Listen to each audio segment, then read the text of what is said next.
Comme chaque année à pareille époque, les rumeurs relatives au transfert vont bon train. Le club d'Angesco n'échappe pas à la règle, bien entendu. On pense notamment à l'intérêt qu'aurait manifesté Le Mans ou encore Nice pour recruter Jean-Louis Garcia la saison prochaine. Mais là encore, l'information est à prendre au conditionnel, il n'y a vraiment rien de concret. Par contre, il y a une chose que nous pouvons vous certifier aujourd'hui. Nicolas Cousin, la doublure de Jean-Daniel Padovani dans les cages angevines, ne portera plus le maillot du SCO la saison prochaine. En début de semaine, il a appris que les dirigeants ne souhaitaient pas le conserver alors qu'il arrivait en fin de contrat.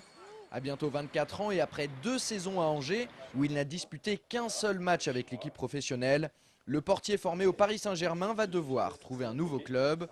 Nous l'avons rencontré pour savoir comment il avait vécu ces 2 saisons en Anjou. C'est avec beaucoup de simplicité et de lucidité qu'il a accepté de répondre à nos questions. Entretien. J'ai appris que mon contrat n'était pas prolongé. Et donc j'ai eu un entretien avec Olivier Piqueux et le coach. Et donc on a eu cette discussion où ils m'ont dit tout simplement que notre collaboration s'arrêtait au mois de juin, quoi. Tout simplement. C'est jamais agréable de pas être viré, mais de ne pas être conservé au sein d'un club auquel je me sentais bien en plus. Donc je ne peux pas dire que je l'ai vraiment bien pris, mais bon, je ne l'ai pas mal pris non plus du fait que c'était pas forcément une surprise. Tu étais prêt à rester une année de plus, même en tant que Oui, doublure? j'aurais étudié toutes les offres qui se proposaient à moi. De toute façon, j'étais en fin de contrat, donc j'aurais été obligé d'étudier tout.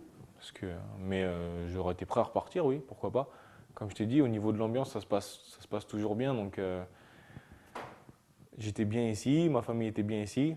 Donc, parce qu'on sait toujours, oui, c'est important aussi. Donc après, on sait toujours ce qu'on quitte, mais on ne sait pas où on va se retrouver. J'ai arrivé en tant que doublure et pour mettre un petit peu de concurrence à Pado.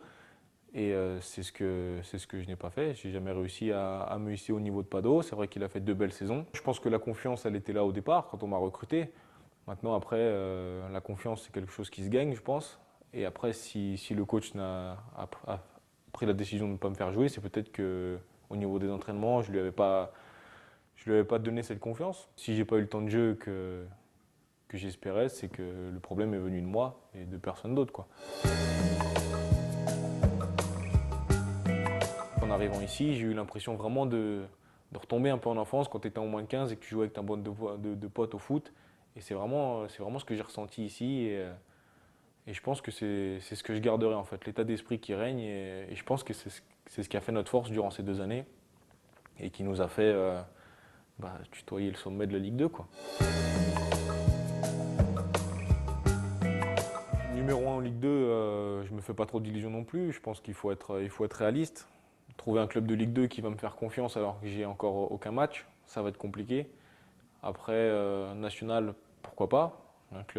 J'aimerais bien trouver un club qui a un petit peu d'ambition dans le championnat national, où je puisse me montrer et montrer le meilleur de moi-même si c'est possible.